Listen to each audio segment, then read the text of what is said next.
እንዴት ናችሁ የዩቲዩብ ፋሚሊ? ያብስራ እባላለሁ። በእንደዚህ አይነት ቪዲዮ ስመጣ የመጀመሪያዬ ነው። ይህንን ፕሮግራም ከወደዳችሁት ሰብስክራይብ አድርጋችሁ ተከታተሉ። ፖስት ማደርግላችሁ ይሆናል።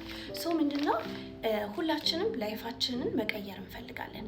ማለትም በስራ ወይ በትምህርት ብቻ ሳይሆን በቀን ተቀን አኗኗራችን፣ አነጋገራችን፣ ከሰዎች ጋር ባለን ኮኔክሽን፣ ስራ ቦታ፣ ትምህርት ቤት ኦር ከቤተሰብ ጋር ያለን ኮኔክሽን እንዴት አድርገን ነው ማኔጅ ማድረግ የምንችለው? ለምሳሌ በጣም ተናዳጅ ሰዎች ከሆንን እሱን እንዴት አድርገን እናቀዝቅዘው?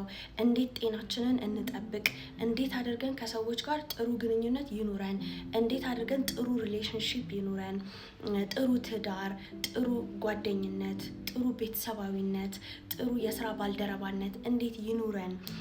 ሳንበሳጭ፣ ሳንናደድ፣ ራሳችንን ሁሌ እያደስን ፖዚቲቭ ሆነን እንዴት እንኑር የሚለውን ነገር ምን አሰብኩኝ? በቀን ለምን 3 ነገሮችን አልማርም ብዬ አሰብኩኝ። ሁላችንም ስራ ያለን ሰዎች ነን፣ ትምህርት አለን፣ ብዙ የሚያሯሩጠን ነገር አለ። ስለዚህ በቀን ውስጥ 3 ነገር ትንሽ ናት፣ በቂ ናት። ግን ያቺ 3 ነገር ብዙ ቀን ስትሆን ብዙ ነገሮችን እንማራለን ማለት ነው። ስለዚህ እኔ ተማርኳትን በቀን 3 ነገር ለእናንተ ላጋራ መጥቻለሁ ማለት ነው። ስለዚህ ይህ ፕሮግራም አብረን እንማር ይሰኛል። 3 ነገር ብቻ ነው ማጋራችሁ። ያቺን 3 ነገር ፕራክቲስ እናደርጋታለን። ከዛ በኋላ ጥሩ ለውጥ እየመጣ ይመጣል ህይወታችን ላይ እና ለእኔ ጀምሬው ጥሩ ለውጥ ስላመጣልኝ ነው ወደ ሶሻል ሚዲያ ለምን ለፋሚሊዎቼ ለኦዲየንሶቼ አላጋራቸውም፣ ለምን አብረን አንማማርበትም ብዬ አሰብኩኝ።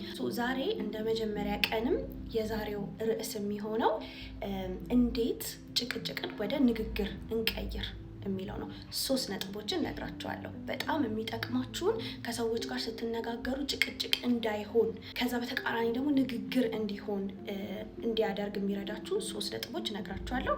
ቀለል አድርገን ነው የምንጀምረው። የመጀመሪያው እስማማለሁ የሚለውን ቃል መጠቀም ነው። ይሄ ማለት ግን እነሱ በሚያወሩት ሀሳብ ተስማማላችሁ ማለት አይደለም። ይሄ ምን ማለት ነው? የነሱ ሀሳብ ላይ ከማተኮር ይልቅ የንግግሩ ርዕስ ላይ ማተኮር። በዚህ ርዕስ መነጋገር እንዳለብን እስማማለሁ። በዚህ ርዕስ መነጋገራችሁ ጥሩ እንደሆነ እስማማለሁ። ይሄ ርዕስ ላንተ ወይም ላንቺ በጣም አስፈላጊ ርዕስ እንደሆነ ይገባኛልና ማውራታችንን እስማማበታለሁ። ስለዚህ በዚህ ርዕስ እስማማለሁ። ኮንተንቱን ወይም የነሱን ሀሳብ ሳይሆን የምትነጋገሩበት ርዕስ ላይ መስማማት።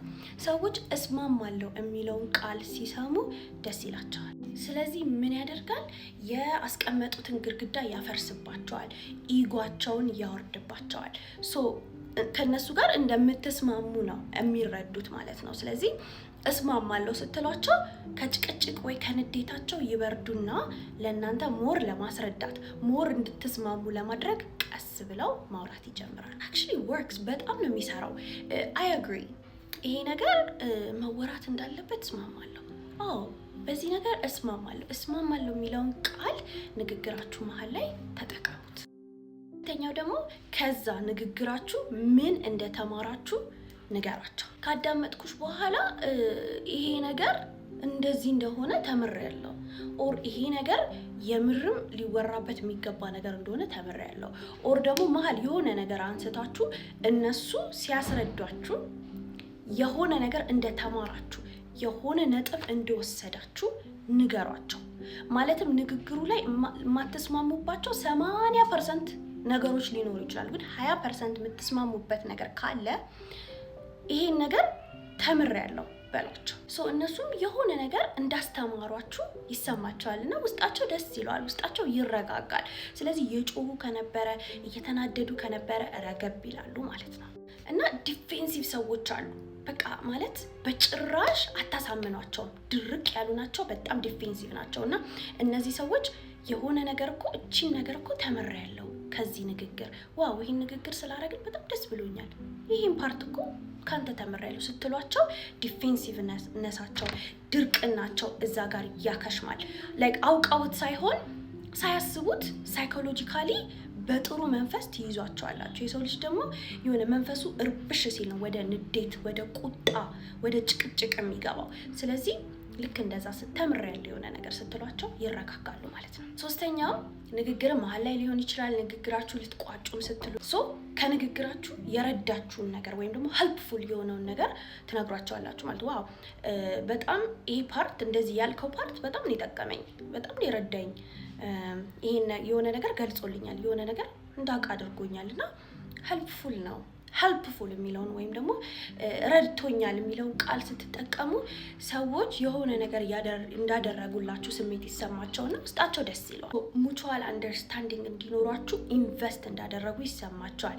ወይም ደግሞ ሁለታችሁም በምትነጋገሩት ንግግር ላይ መግባባት እንዳለና እዛ መግባባት ላይ የሆነ ነገር ኮንትሪቢዩት እንዳደረጉ ያንን መግባባት እንደረዷችሁ እንዲገባችሁ እንዳደረጓችሁ ይሰማቸዋል ማለት ነው። በዛ ሰዓት ታዲያ ድርቅናቸው ያቆማል። ዲፌንሲቭ መሆናቸው እዛ ጋር ያቆምና ተረጋግተው በለስለስ ባለ ድምጽ በተረጋጋ መንፈስ ንግግራቸውን ይቀጥላሉ። ስለዚህ ጭቅጭቅ የሚባለው ነገር ከንግግሩ መሀል እየጠፋ ይመጣል። ስፔሻሊ ከንግግራችሁ መጨረሻ ላይ ወይም ደግሞ ንግግሩን ስትጨርሱ በምን መንገድ እንደጠቀማችሁ ያ ንግግር እንደረዳችሁ ያንን ኮንቨርሴሽን ማድረጋችሁ ለእናንተ የሆነ ጠቀሜታ እንዳመጣላችሁ ንገሯቸው። እነዛ ሰዎች ቀጣይም ከእናንተ ጋር ንግግር ለማድረግ ጓግተው ነው የሚመጡት። ደስ ይላቸዋል፣ መንፈሳቸው ይረጋጋል። እነዚህ የነገርኳችሁ 3ቱ በጣም ወሳኝ ነጥቦች ናቸው ንግግር መሀል። 1 እስማማለሁ የሚለውን ቃል መጠቀም። 2 ከንግግራችን ይሄን ነገር ተምሬያለሁ የሚለውን ቃል መጠቀም።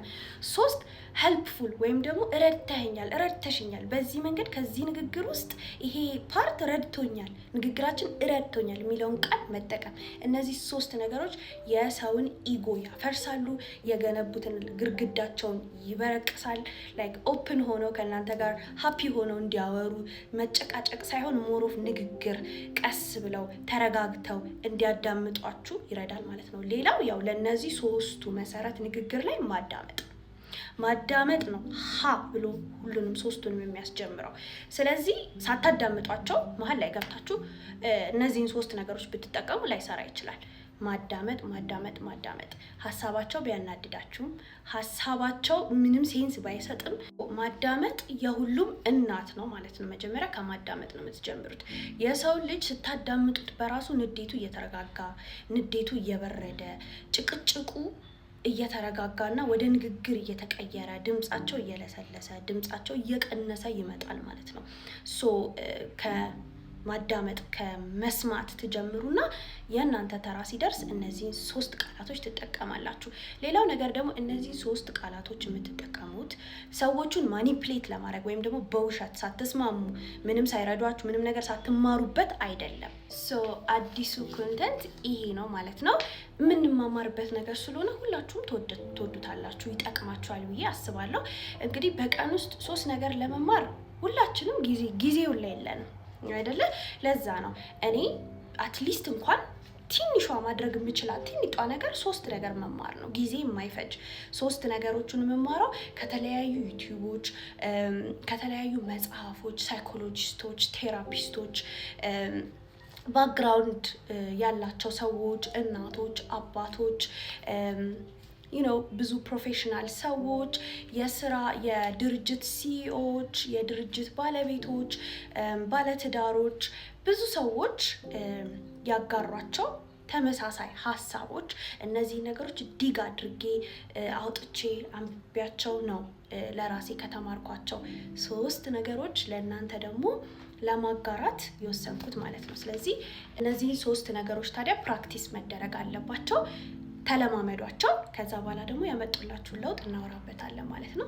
ከተመቻችሁ ሰብስክራይብ አድርጋችሁ ጠብቁኝ። በየቀኑ 3 እኔም የምማራቸውን ለእናንተ ላስተምራችሁ እመጣለሁ ማለት ነው። ወዳችኋለሁ ፋሚሊ ባይ